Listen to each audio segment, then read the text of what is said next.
So tell us about your journey and how you got to where you are now. So I grew up, was born in California. My parents did the blow each other up style of divorce. Lawyers, counselors, therapists, guardians. If there was a thing you could have in family court in California, I had it.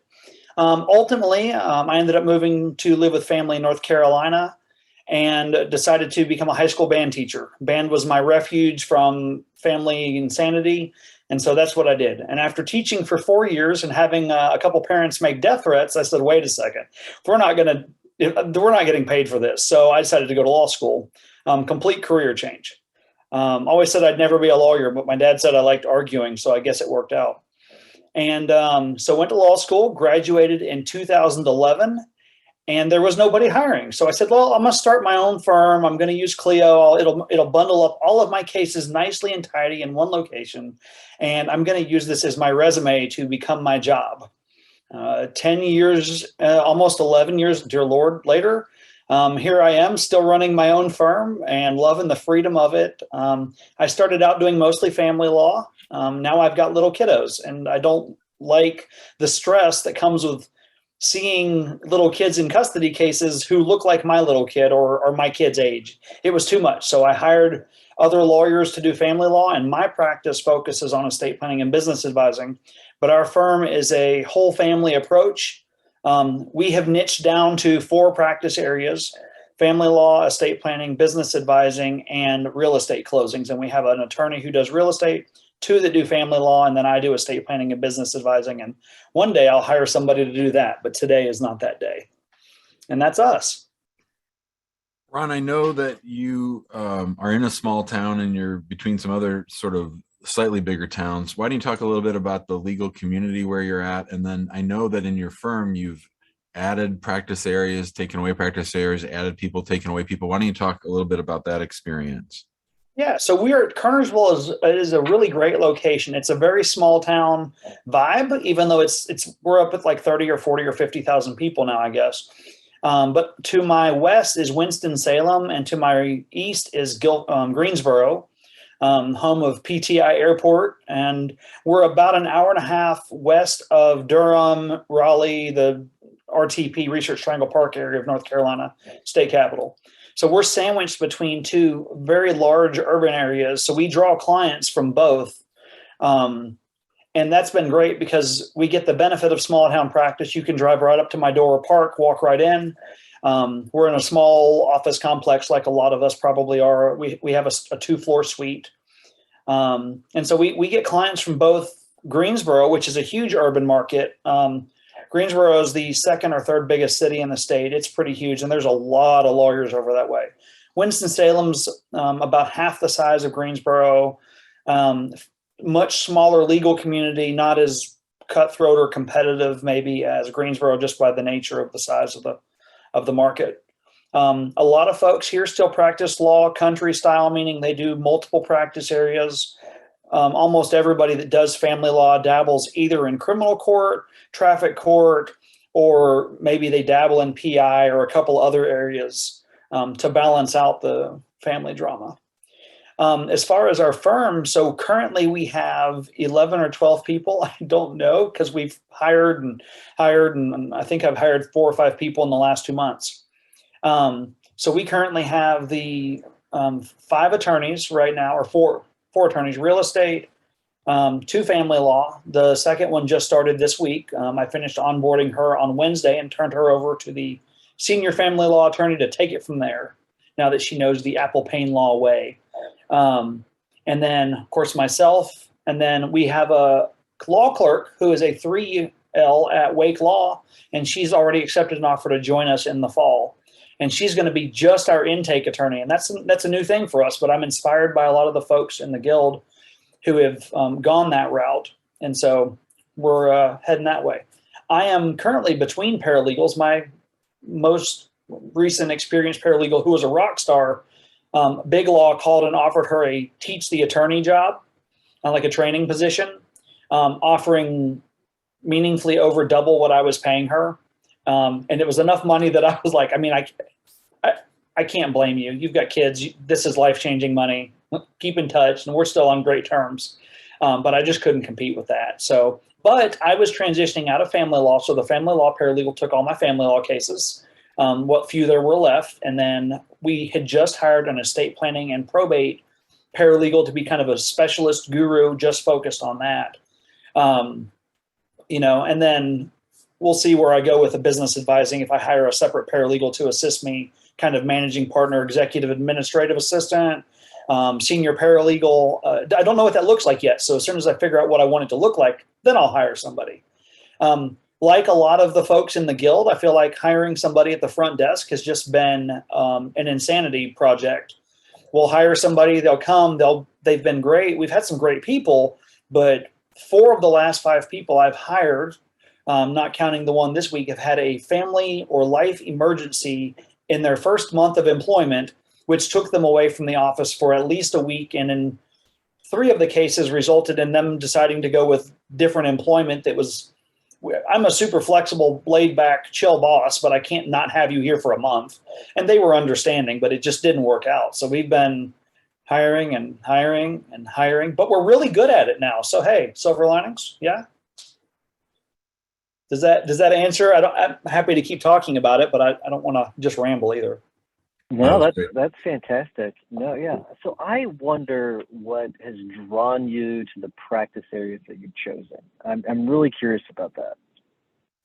So family law has been a bread and money maker, and as Jim could attest if he so chose, I even asked him one time, maybe I should cut this bad boy out. And we looked at the numbers together one day on a quick phone call, and it was like, you can't do that unless you want to like set the whole house on fire. Family law has just been a great practice area for us. I'm really good at it. I just don't personally like it. So we hired people and they're doing it. I did family law for so long because I came from that family situation. And as a kid of a completely set on fire house, I just get it. I understand what folks are going through. And my teaching background allows me to speak, I think, in clear English. Maybe I talk too fast, but I explain it well.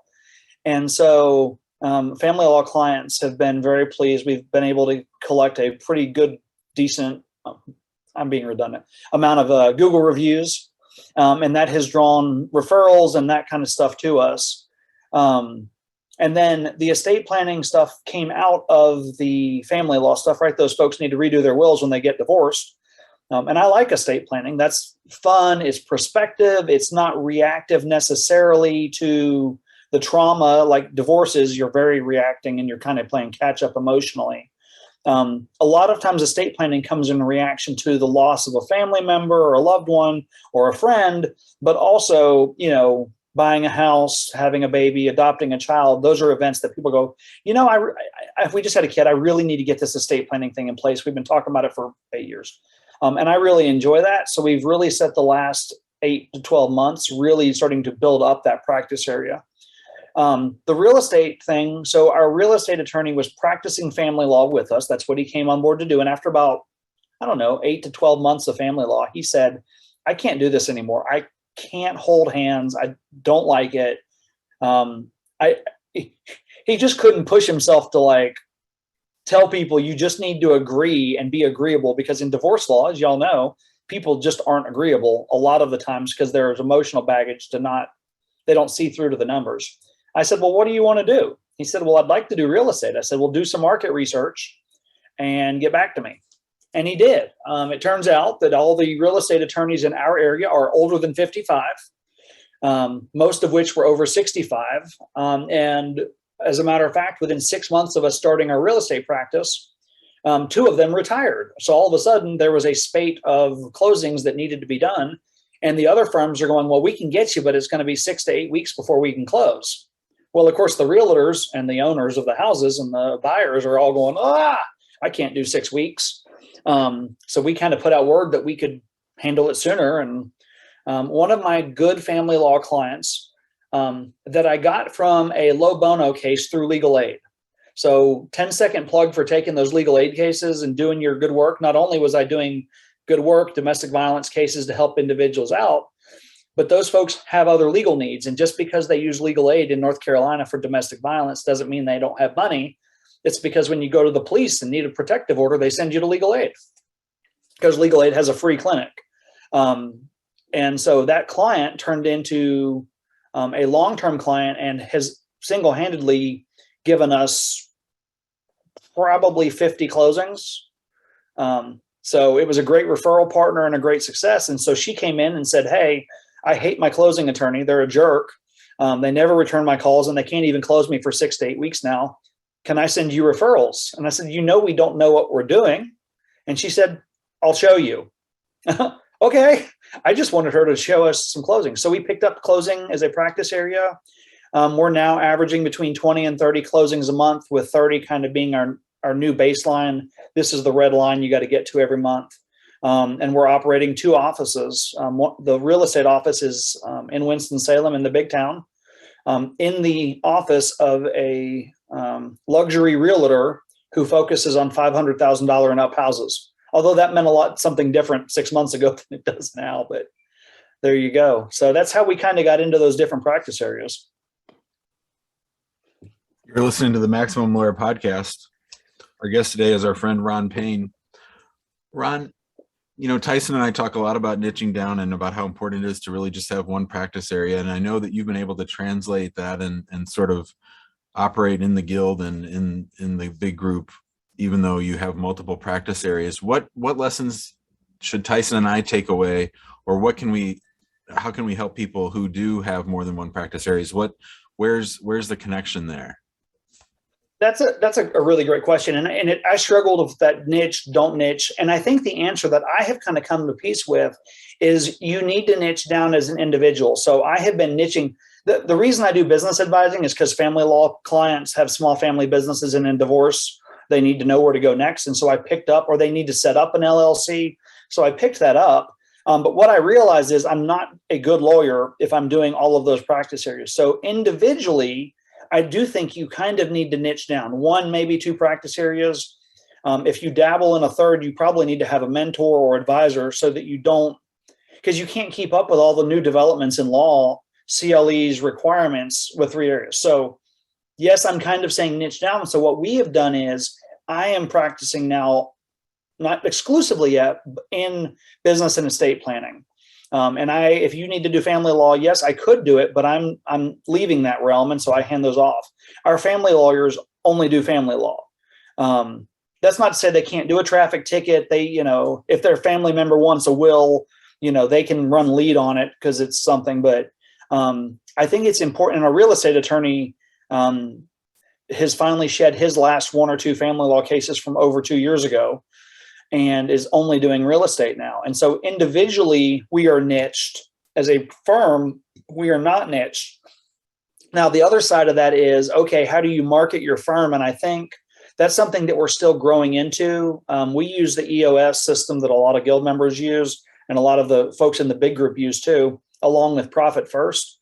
But mostly with EOS, in developing your market plan, you've got to have, I think, a vision for the firm at large. So we serve people in their entire lives of need. We serve individuals. So that means when you have a family, we help you with your family stuff. When you have a small family business, we help you with your family business. When your family buys a house, we help you with a house. And then every family needs a plan. We're all, from dust we come, to dust we go. And so we help the family plan for the end as well as the beginning.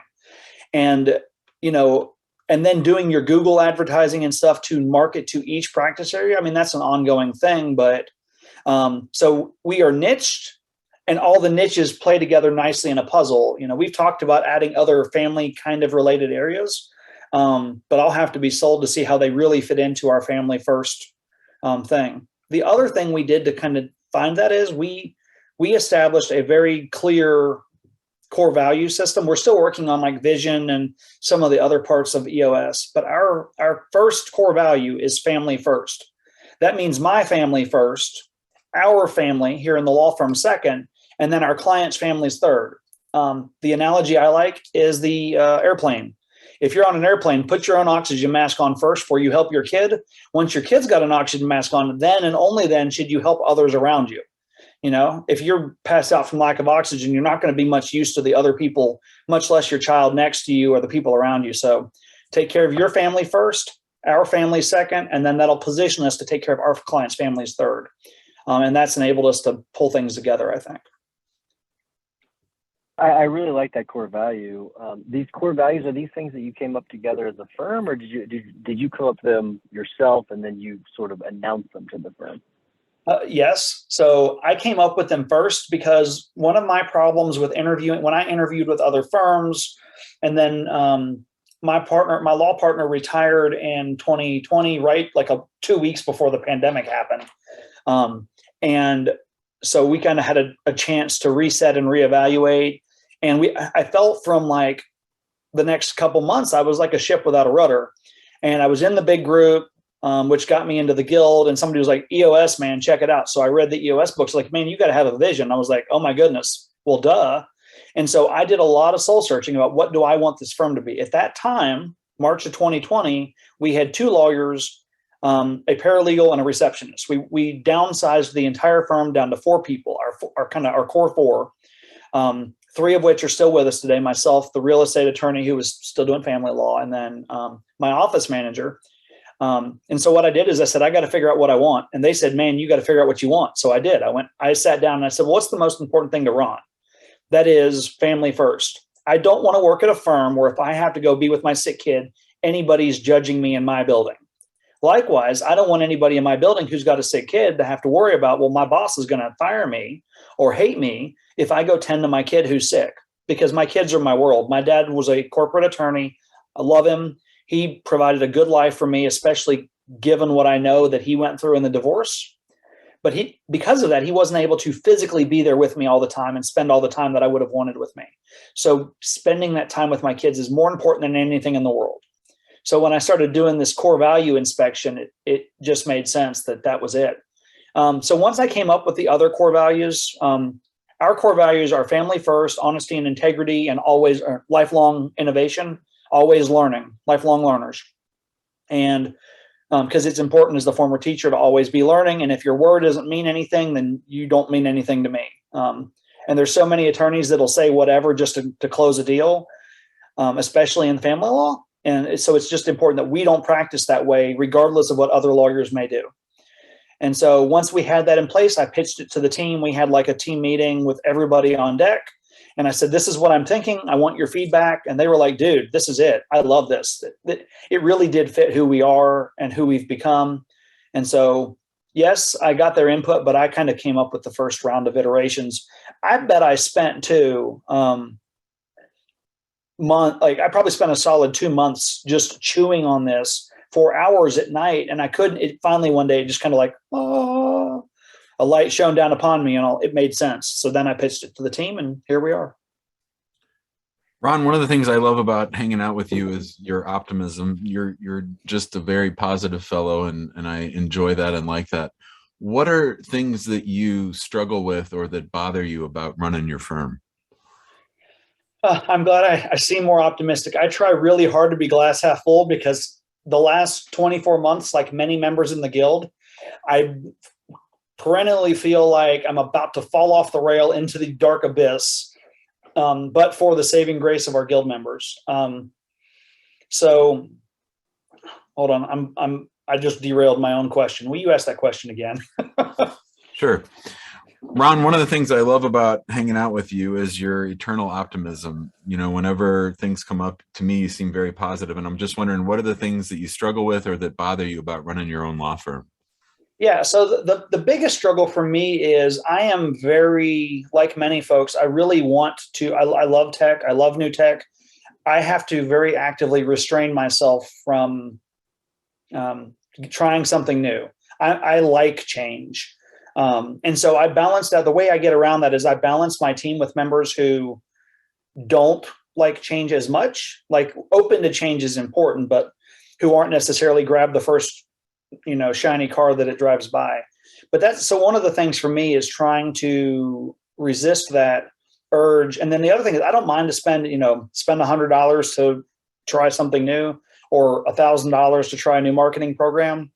And so I struggle with balancing you need to spend money to make money, which I think is so true. But also, we've grown now. I mean, our payroll can be anywhere from approaching like $50,000 a month or something ridiculous. And you see that number when it used to be like, if I had a $10,000 month, man, we're rolling in gas. And now, if I don't have $25,000 by the 15th, I'm like a nervous wreck. And so it's really hard to kind of keep in perspective as you grow, that those numbers grow with you and everything is bigger. The other thing that's hard for me is managing I'm still working in the firm, and I don't envision a time anytime soon. One day I won't do cases, but I'm doing 30 or 40 hours of casework a week, and then I spend 20 to 30 hours managing it, because we're in this hungry growth mode. And in order to grow, I need people to do the work, but I can't stop doing the work to make the money to pay the new people until they're in and fully onboarded. And I think balancing that is so important, and just keeping a clear head. But if I would be lying if I didn't say that was terrifying and scary and all those things.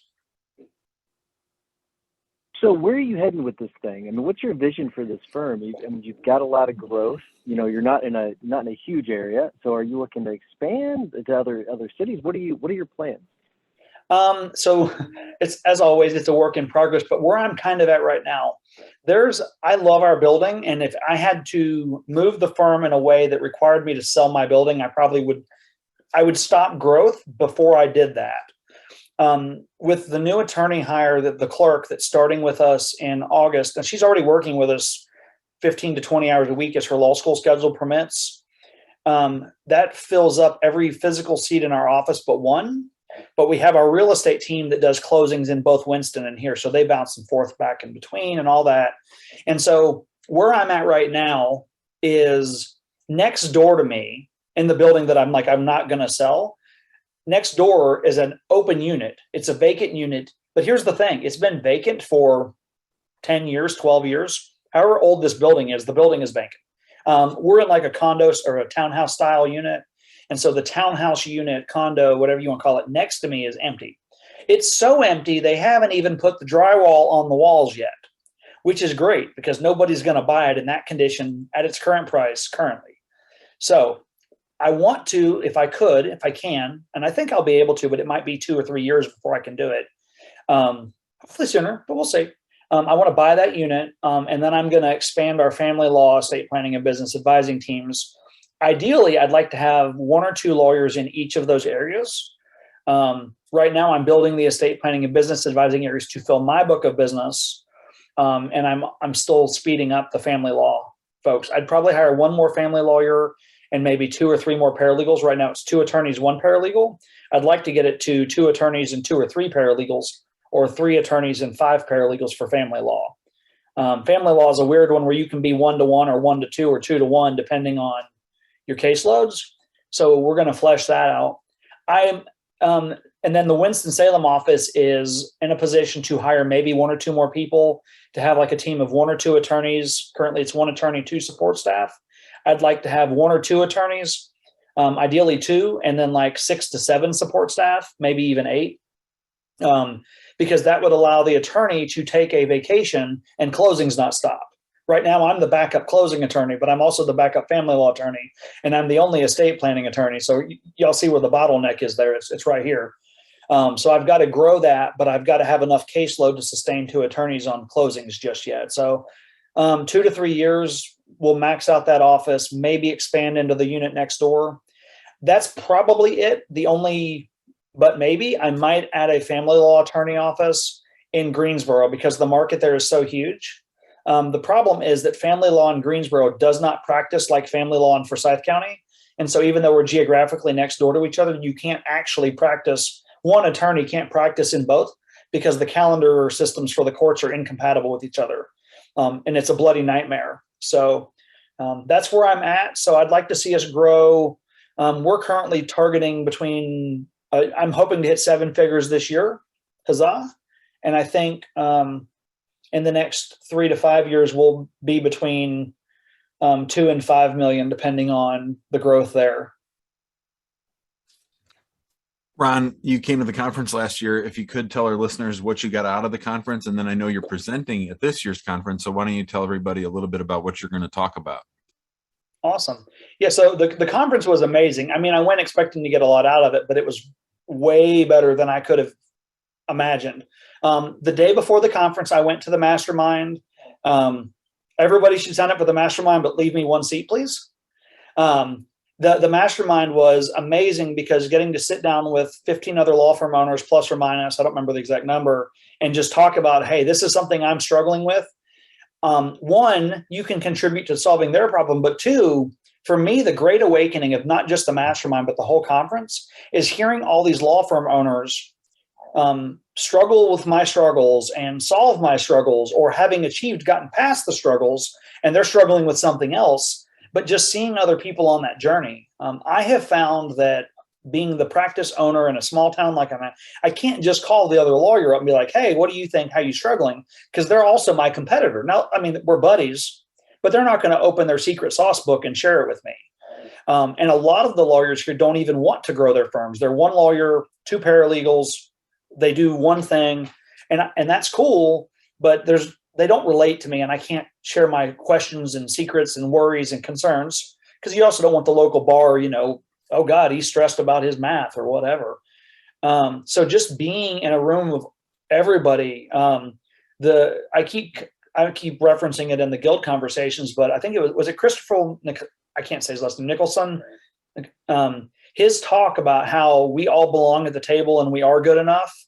I did not expect a motivational speech to be the highlight of the conference for me outside of the mastermind, but I dang near cried in that presentation because I was like, okay, I can do this, and I just got to believe in myself and keep pushing through. If all these co-owners of businesses can do it, I can. And it was so many side conversations with owners between sessions in the hall. And if you're a member of the guild, plug for the guild, they've got a little side room with treats for you. If they keep doing that this year, please, guys.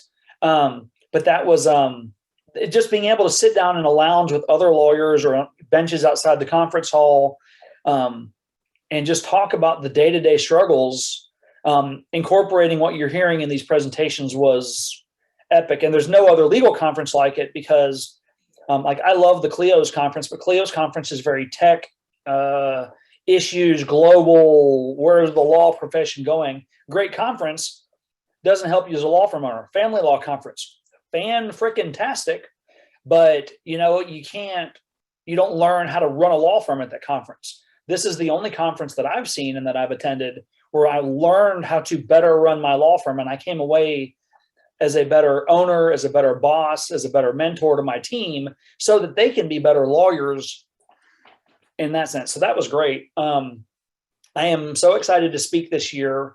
I've already kind of hinted at what I'm speaking at. That is core values. I did not expect something like so many people in the guild. I did not expect core values to be this like real important thing, right? Like, yeah, you got to have core values. Cool. I'll make some core values. And the more I thought about it with it, the more I struggled with it. And the more I struggled with it, the more I got down to what the real issues were. But every firm does family law. Like all the family law attorneys do family law. A lot of them do estate planning. What makes you different? Well, your core values make you different. But if you don't know what your core values are, you don't have a direction. You're just practicing law, which is cool. But then you're just like every other schmuck lawyer, person out there, and you don't stand out, and you don't have a way to stand out because you're not selling you. Core values is what makes you or your firm you. And so I'm going to talk a little bit about the importance of core values in my journey on how I came up with them and why they're so important. And I think most importantly, the difference we've seen in our firm, both as a team and as a practice and as individual attorneys going forward. So I'm really excited about that, and I appreciate the opportunity. I am really looking forward to that, Ron, and I thank you for the kind words about the guild. Really, really appreciate it. I do need to wrap things up. I've got court in a few minutes, actually. First in-person court in about 2 years, or actually in St. Louis County. So pretty excited about that. But good luck, man. Thanks. Before I wrap things up, I want to remind everyone to join us in the big Facebook group. A lot of great activity going on there. If you want a more high-level conversation, join us at maxlawguild.com. And make sure you get your tickets at the conference, maxlawcon2022.com, June 2nd and 3rd in St. Louis/St. Charles, Missouri. Jimmy, what's your hack of the week? My hack of the week is Discord. So a lot of people use Slack, and I really like Slack, but I'm taking a course right now, and we use Discord for discussion of everybody in the group taking the course, and I really like it. It sort of comes from the gaming world, but it's pretty functional, and I really like the interface of it and the user experience. I put it a little bit ahead of Slack. Now we have so much invested in Slack, I probably won't change. But if you're looking for something in that instant message sort of connect the team realm, I would take a look at Discord. It certainly holds its own against Slack. Yeah, it's moving away from Slack is definitely hard. Whenever we did it with Clicks, it makes it really, really easy. You can basically click a button and it'll transfer all of your channels over, all the information within the channels, pretty seamless. I'm guessing Discord probably has something very similar to that, but Discord I've heard really, really good things about. So that's very interesting. Ron, we always ask our guests to give a tip or hack. You know that. What is your hack of the week? Man, I love that Discord thing. We may have to talk about that sometime, Jim. We're a Slack team too, but I love Discord also. My hack of the week is, you can't see it if you're listening on the podcast, but I'm gonna hold it up with the camera. It's a picture of all of our technology. So we were onboarding our new employee, and then we realized we are as many guild owners are in this day and age, you've got a platform for this and a platform for this, and they all interface together. And so we drew a map of our technology using the icons of each program to show the flow of our clients through our system and what each program was used for. And then at the bottom, we showed the icons for the other key programs we use that don't fit into that niche. And our new employees now understand when they're setting up their 15 online accounts, what each thing is for, where it fits in, and when and why they need to access it. And it took me 30 minutes on Canva to draw that picture. So draw a picture of your tech stack for your employees. It'll make it a lot easier so they understand what they're using their tools for. I love that idea. That's a fantastic idea. For my tip of the week, it's actually the Go Giver Marriage. There's a brand new Go Giver book that came out a few days ago. I'm about halfway through it, and it's really, really good. And it's not that I need work on my marriage. I've got a great marriage, but you can always improve. And so they continue the story on from the original Go Giver book. So it was really interesting the way they're doing it. So I highly recommend it. Ron, thank you so much for coming on the show. Really, really appreciate it. Love the story. Next time we just need to have another hour or two to talk to you about things. I love it. Thanks, man. I appreciate y'all having me.